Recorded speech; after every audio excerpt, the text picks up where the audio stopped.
Nkweyanzizaako omulungi akyekuumidde ku lutimba olwa Yuginal TV. Amanya nze Stone M nga nkwanirizaako mu pulogulaamu y'olunaku olwaleero. Ekituufu tuzze mu ngeri ey'enjawulo olunaku olwaleero nga birungi si birungi okwetooloola ensi yonna yonna we tujjire ku mpewo nga woogenda maaso n'okulaba ebifaananyi ebyo. Munnange mu ggwanga erya Amerika ate ennyonyi y'abasaabaze tefunye ekigitomera. Njogera bino owuliriza eyo yonna gy'osinzira okuba ng'otugoberera. Munnange pilot akakiddwa ennyonyi okugirandingisa, mu luzungu tujja kiyita emergency landing, n'alandinga olw'ensonga nti waliwo ekitomedde ennyonyi ng'ebadde mu bbanga. Okitegeera? Makya ga lunaku lwaleero amawulire gatutuuseeko ssaawa ng'emu awo. Yes, omulabi wa Yuginal TV. Tuzze mu nkuba endala atugamba nti ennyonyi ebadde mu fuuti 36,000. Ekintu kino we kituukiddewo, pilot n'akakibwa, kubanga ekituufu okwetegereza fuuti 36,000 tetujja kukiyita kinyonyi. Kibadde kiki ekitambulira mu fuuti 36,000? Naye tewaliwo alumiziddwa nnyo, just eno pilot gye batuula tuyitayo simanga mu cockpit, pilot gye batuula gye babongera ennyonyi. Ekintu ekitomedde endabirwamu y'ennyonyi, ezo endabirwamu batera ozikola nga ngumu ddala kale okwenkanidde awo. Naye ekintu giyiseemu, pilot agenza okuwulira ng'omukono takyasobola oba tukiyita okuguwuuba, nga takyasobola kuguwuuba ssebo, ate ogubadde agenza okulaba omukono gufuuse mumyufu. Endabirwamu eno gye bakoonye, eno ebeera mu maaso ba pilot gye batuula, egenze oba neevaako obupapajjo bwe bugenze mu maaso munnange n'okuba nga bukola ki, busalaasala omukono gwa pilot. Kati nno awo ekiddiridde n'akakibwa ennyonyi okugijja mu fuuti 36,000 n'agissa wansi ddala paka wafunye emergency landing. Ennyonyi gye twogerako eyitibwa Boeing 737-8 ebadde eri eno gye bayita mu Moab nga mu Utah, tuli mu ggwanga lya Amerika. Ekitongole bakiyita ki? NTSB.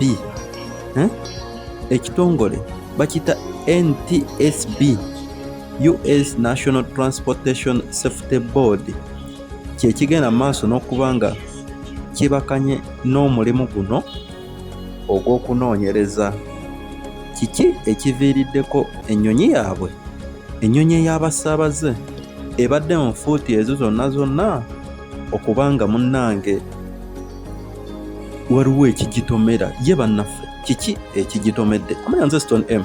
Pilot agamba nti babadde bava mu Denver nga bagenda mu Los Angeles, era agenda maaso n'okunnyonnyola nti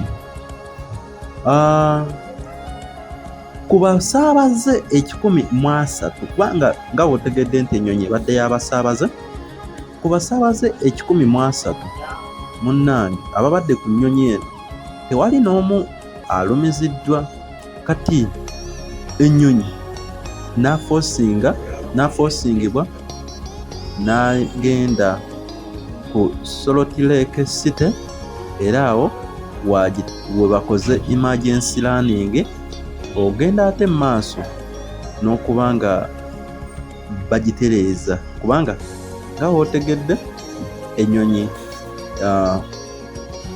efunye obuzibu mu bwengula kati bagitererezaawo ku Salt Lake City, ate nga bwe bakyagenda mu maaso n'okunoonyereza kiki ekigenda mu maaso oba kiki ekibadde. Waliwo sources ezigenda mu maaso mu America eyo era zigenda mu maaso nga zigamba nti no,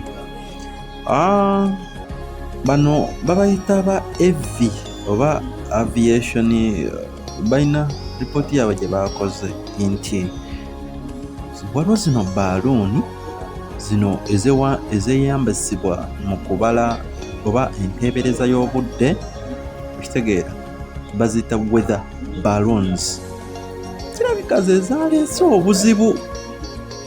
N'ekirala bano aba NTSB bagamba nti ku radar, okusinziira ku data kwe badde bakakolekitinga,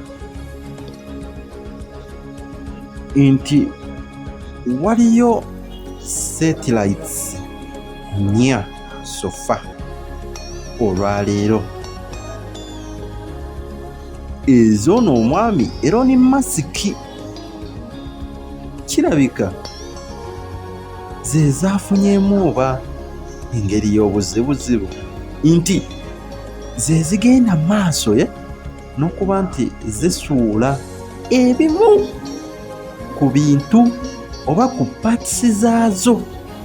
Kino kitegeeza ki? Satellite za mwami Elon Musk eziri ku kyombo kya SpaceX Starlink network ze zigenda maaso okuba nti zirina bye zisuula. Tugenda kuba twongera okwetegereza amawulire gano, tujja kuba tukuwa update ate nga wekumire ku mukutu. Updates nyingi zikyajja era njagala nyimirire wano eno ku nsonga eyo zennyini nkwebaze okutugoberera okuviira ddala eri gye twatandikira.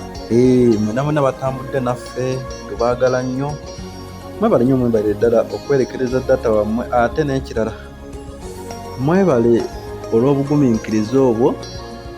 Tugenda kuba empeereza tugikyusaamu ng'era tukiyite tutya okuva n'olunaku olwaleero. Tujja kubeera tukola ne lives ebiseera ebimu. Tubasaba mwekuumire ku channel, ebipya bingi. Akasiriikiriro munnange akabaddewo emabega awo sigamba nti tubadde oba tubadde ku ki, nedda. Tubadde tuli mu ffumbiro nga tulina kye tufumba. Nkakasa nti akaseera ak'okujjula kanaatera. Omukka tugulabyeko mu bbanga, kitegeeza ababadde bafumba nge tubadde tufumba oba oliawo binaatera okujja oba biyidde. Kakati no nkukubiriza weekumire ku channel. Abakyalina ebirango oba obulango bwammwe musobola okutuyisizaamu awo mpola mpola. Tugenda kuba tubaweereza nga tubateerawo waaka buli lunaku oba oliawo. Kasita wataabeewo kikola ki omanyi bingi ebyalemesa Wannyende okweggala.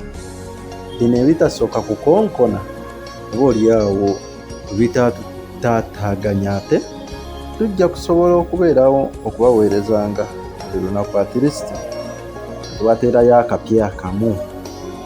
Abantu oba oli oyinza okuba nti okalabye naye nga tokannyonnyose bulungi. So wano eno gwe mulimu gwaffe, tujja kuba nga tujja okukunnyonnyola ebigenda mu maaso ate mu nsi, nga n'ennaku endala tunaafuna abasumba, Mwami Kanga oyo n'abalala, Apostle Jonah, Shakur, Robert. Tujja kuba tubateerayo obubaka mpola mpola. Ate nga ku TikTok kwetuli era oteekamu UGNOW TV. Ku TikTok kwetuli era oteekamu UGNOW TV, ate n'osobola okuba nga otambula naffe, so nga tukubiriza okwekumira ku channel, subscribinga, likinga, sharinga, kwoteeka n'okukirikinga ku kadde. Akadde ako kayamba ki? Akadde kayamba nti wetuteerayo video yonna ogifuna wano mu notification nti Yugi Now TV has posted a new video. So kiba kikuyambako okutambula n'okumanya. N'ekirala eri abalabe baffe mwenna tubeebaza okutubeererawo mu buli mbeera n'okutugoberera. Tusaba Mukama Katonda akibabalire. Just to the focus of course simbudde kati tusaba weyongera okusubscribinga, okulikinga n'okusharinga oba oli awo obubaka mubuweereze tujja kuba tubusomeranga ddala. Tusisinkane mu vidiyo eddako.